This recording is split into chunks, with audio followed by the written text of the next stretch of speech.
Selam aleykum, urmetli seyircilerimiz. Bu kundan esas adisilerin hakkında bizim muhbirlerimiz tarif etti bugün programımızda. Ahmedjitke galibiyet treni keldi. Paytaxtımız Nemse faşist baskıncılarından azat etülüğünün 74 yılını qaytetdi. Kırım Köprü'nün araba yollar kısmına yol işaretlerini çizip başladılar.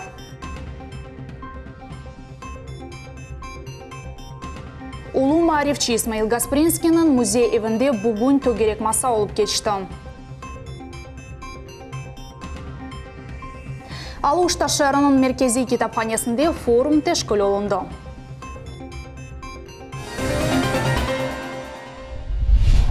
Ahmedjit Nemse faşist baskıncılarından azat etilgen kunge bağışlap Ulu Vatan cenkinin veteranları, balalar, şehir sakinleri, Kırım'ın reberleri beli olmayan asker mezarında ebedi ateşke çiçekler koydular.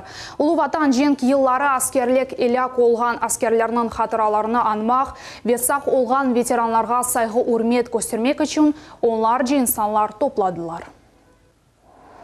Bugün Ahmedjit faşist baskıncılarından azat etilgen günü Kırım paytaxtının vokzal meydanında galibiyet treni yetip keldi.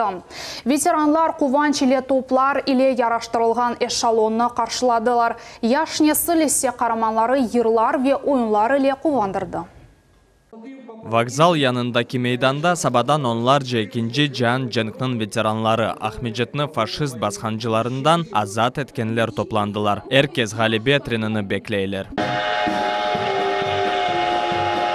Tamam 74 yıl evvelse aprel 13'ünde Ukrayna frontunun 4. ordusu Karadeniz flotunun, Azak flotunun ve Kırım partizanlarının yardımının Ahmedjit'ni azat ettiler. Şu uruşunun iştirakçıları için bugün vatanperver yerler yangıradı. İcadi ansambller ve takımlar çıkışta bulundular. Чувство благодарности, что нас не забыли. Вот основное. А мы, как освободители города Симферополя, мы очень благодарны вам, что вы всегда с нами. Дешетli vakalarını hatırlamak kıyın veteranlarının bir yanı sözü gam doğura. İskra Çumak paytaxt azat etülüğünün iştirakçilerinden birisi yaralanı, açlık ve hastalıklar. Ama bugün o muhabbetlik ve bahtlık hartlık için cenk arkadaşlarına, memleketinin reberlerine ve bütün Kırım sakinlerine teşekkürler bildiriyor. Поздравляю всех крымчан. Я поздравляю всех освободителей нашей страны с великим праздником Победы, освобождения Симферополя. Доброго здоровья нашим правительству. Siyasetçiler, memurlar ve mebuslar çok insanlar veteranlarını hayırladılar. Çiçekler, samimi telekler ve esas bakşış galibiyet treni. Relsler üstündeki muzey indi bayramının timsali oldu. Сам локомотив, да, и сам основной вот этот паровоз или поезд Победы. Есть вот замечательный музей, который могут посмотреть все жители тех городов или тех станций, куда этот поезд прибывает. Поэтому я думаю, что это на самом деле очень хорошая традиция. Я думаю, что она будет развиваться, жить. Никуда мы от этого не денемся. Это наша такая, знаете, хорошая крымская идея, как, кстати, в свое время из Крыма пошла и акция «Дорогами Победы». Видите, сегодня поезд Победы. Знаю, что многие регионы в Российской Федерации берут эти хорошие идеи и потом используют у себя. 44. senesi cenk vaxtında herkes musavi edi. Herkes bir yönelişte adımladı ve bu galibe yolu edi. Bu Kırım tarihinin emniyetli sayfasıdır. Enver Ablaziz, Magomed Nesturov, millet için. Kırım Köprü'nün araba yollar kısmına belgeler çizilip başladı. Bu işini mahsus maşina beceri. Sızıklar termoplastikten. Onlar kuru ve temiz yol örtüsüyle çalılan. Belgeler tegiz ve doğru olması için kontrol noktalarını belgelemek gerek. Tek sonra esas iş becerilüğüne geçerler. Перед нанесением разметки была произведена разбивка участка, были вынесены контрольные точки. После этого была нанесена предварительная разметка, и только после этого, после проверки всех геометрических параметров дороги, наносится уже основная постоянная дорожная разметка. Также немаловажным параметром является толщина нанесения линии разметки, которая составляет порядка 4 мм, что имеет под собой высокие технические и эксплуатационные характеристики. Медени мирасының да бір объекті Межітте Варовского соқағында тахминлерге көре Қалға Сұлтан сарайы ерлешкен территорияны Қырымның яқында тапылған медени мирас жедвеліне кірсеттілер. Алимлер өгінде сарай тапылған ерде бұйық археология қазма ішлер кечірмек имканлары açıла. Хатırlatамыз, Қырым Муандислік педагогика университетінің илми шурасы сарай ерлешкен ерні ve территорияның сынырларыны белгіледі. Қырымда Ақмежітте яқын ерде кефе yolunun 1 километрінде ерлешкен геноцид құрбанлары көмілген қардаш мезарлығыны чайпалаған мародерларының махкемесі башланды. Бұл қара қазмачылар іші бойынша 1 махкеме отырушывы. Зарар көрген тараф бір sıra экспертизалар кечірмеге реже еттілер. Ама бұл суал бойынша қарар махкеме жеряны кетшатында қабул олынacak. Махкеме видео шығармаға ясақ етті. Чтобы наказание было самым суровым, которое только может быть, потому что тогда это будет неповадно другим. Мы сегодня говорим о том, что, и вот я уже неоднократно об этом говорил, и все это знают, что наш девиз – это «защитим будущее вместе, защитим наших детей». То есть какой мы показываем пример, когда отец идет со своим сыном, и они роют вот эти могилы. Он что, может показать пример нашему будущему поколению? Хатırlatамыз ки кешкен сене язда полис екі қабатланған адамны яқаланған еді. Бұл Ақмежітте яшаған баба-бала. Белі олды ке олар жеседлер кемиклері арасында ола білген қиметлі шейлеріні қыдырайдылар. Мародерларға қаршы операцияны полис хадимлері бір ай девамында азырладылар. Не установлены ни камеры, ни другие устройства.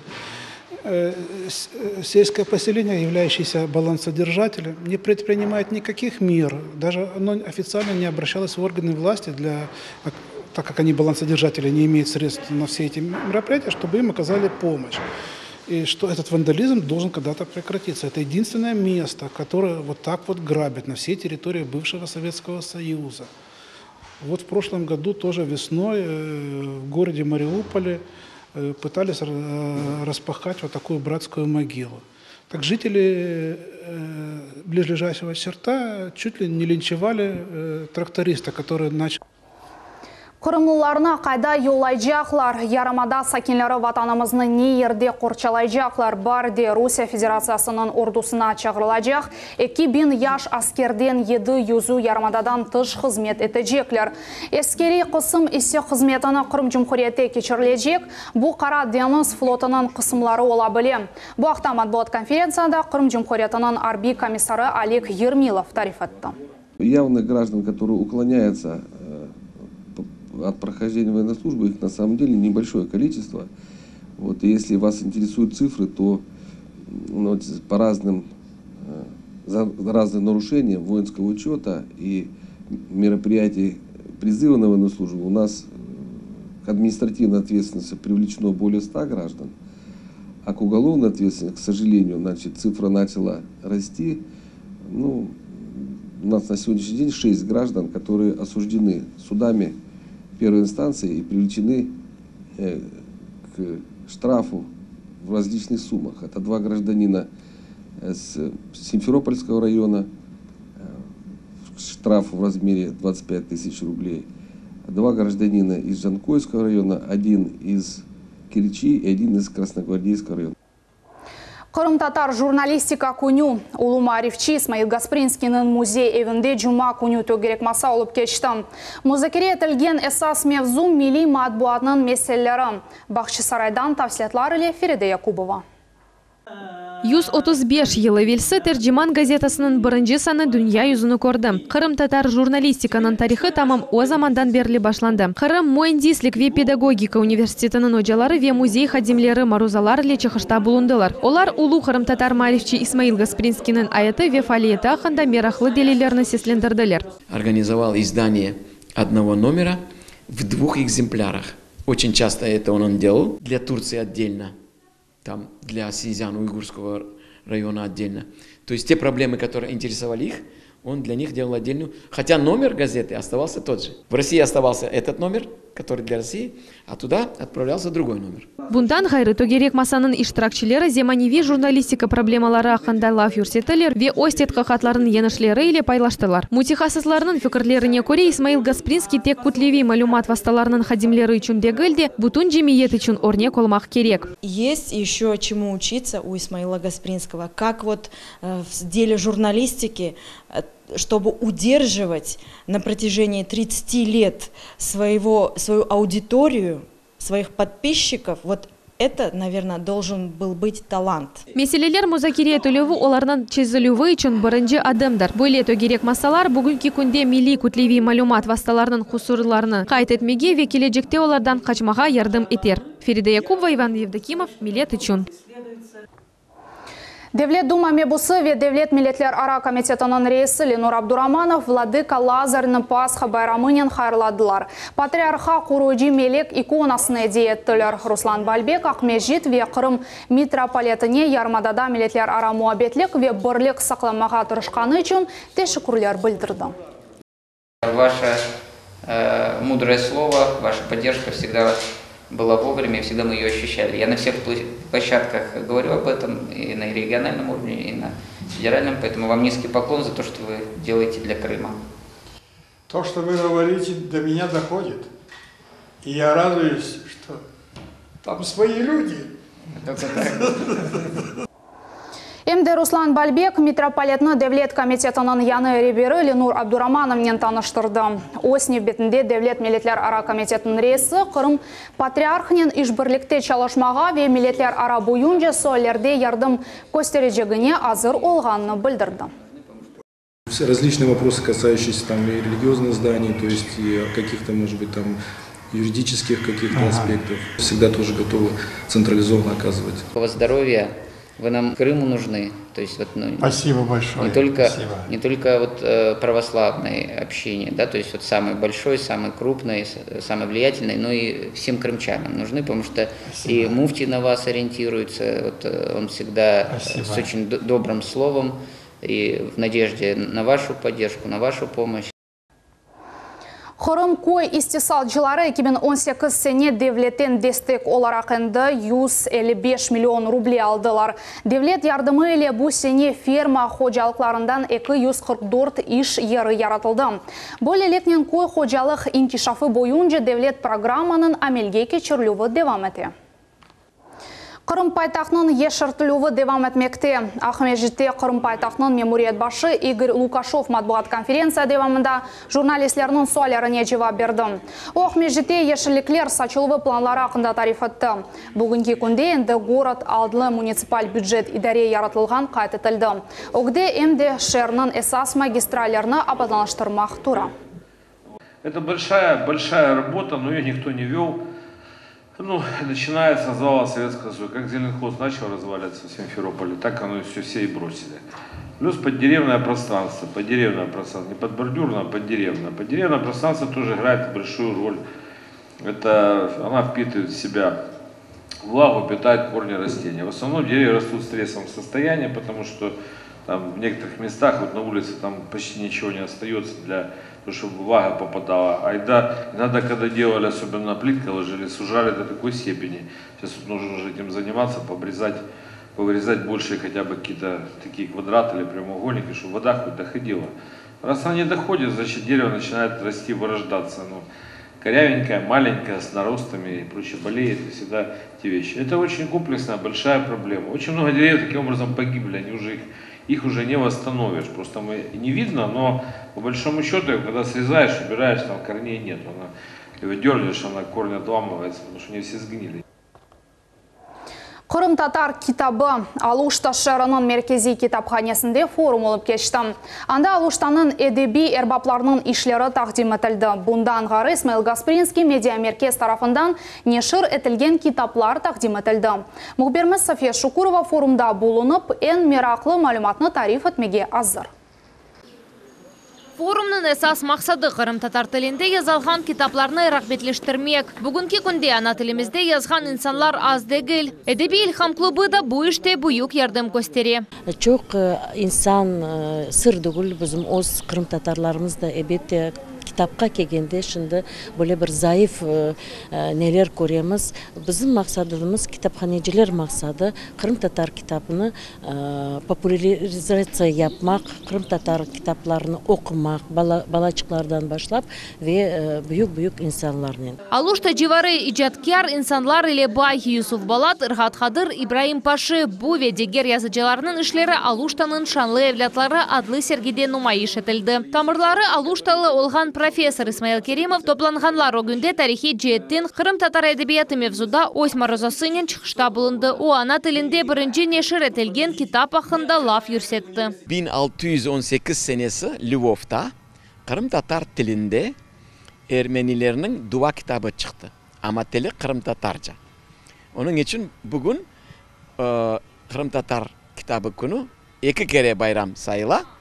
Çünkü bu 400 yıllık da var.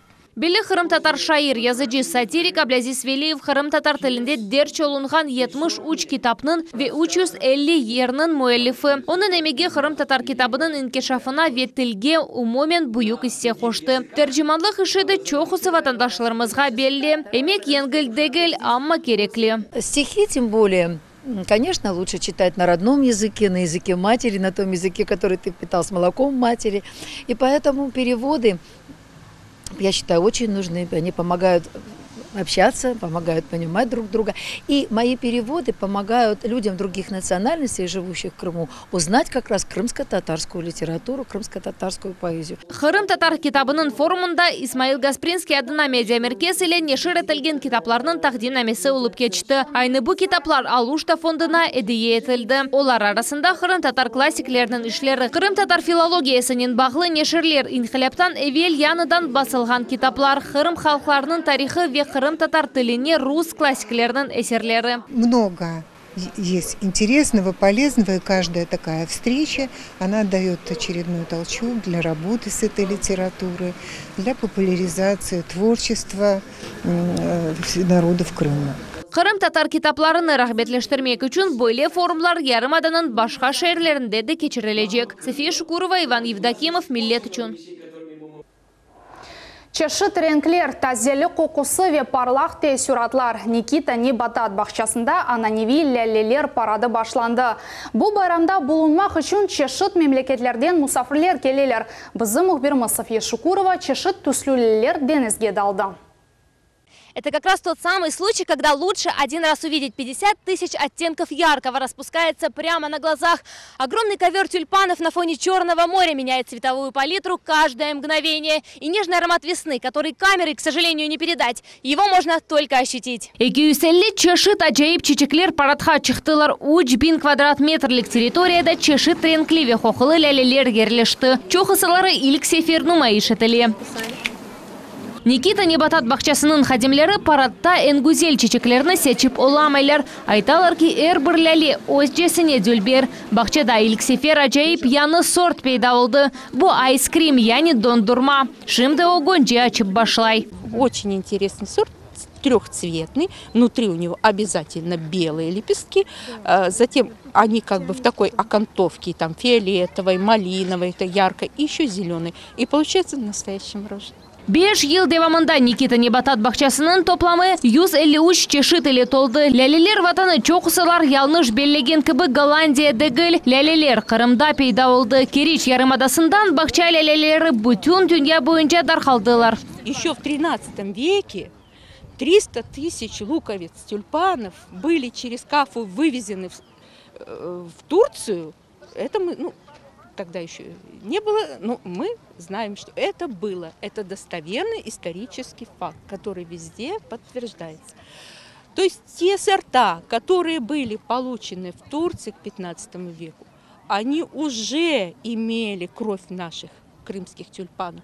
И когда голландцы заинтересовались этим цветком, то вывозились из Кафы, вывозились под названием Кафе Леле, вот сорт, были вывезены уже прям непосредственно в Голландию, где тоже шел селекционный процесс. Бу гүзеллекне тек фоторесемлерде хайд этмек мүмкін. Кетен безде ise бу ажайыплекні тасвир этмек да қиын. Ресамлар керекли тусны тапмақ үшін бояларны чоқ вақыт қошып қарыштыралар. Хотелось сделать общий план, чтобы было видно на дальнем плане гору и пейзаж, и разноцветие вот этих тюльпанов, которые представляют собой такой целый ковер.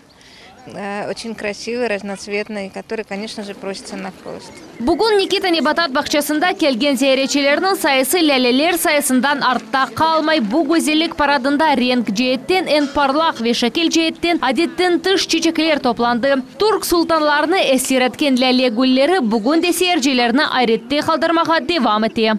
Очень впечатляющие краски. Все очень красиво, особенно розовые тюльпаны. Разбегаются, не знаешь, куда посмотреть. Очень настроение создают. Первая прогулка такая вот с ребенком, серьезно, по ботаническому саду. Впервые выбралась она. Столько красок, море удовольствия, море впечатлений. Очень нравится. Тем более в этом году намного больше, чем в прошлом году. В прошлом году здесь были в 2 раза меньше было тюльпанчиков, сейчас в 2 раза больше. Все потрясает. Именно то, что это выложено лепестками. Обилие тюльпанов больше 80, около 80 тысяч. Совершенно обалденные ароматы разные. Цвета, такая селекция. Молодцы. Спасибо устроителям праздника. Леле гүлевінің сонки күнлері майысының орталарына раст келе. Оның үшін бұ ажайып манзараларыны өз көзлерінізінен көрмеге естегенлер ашықмақ кереклер. София Шукурова, Виталий Голубев, Миллет үшін. Бұл елекнен янымыз сонына еті ақшамлар раат кешсін, көрішмек үзре.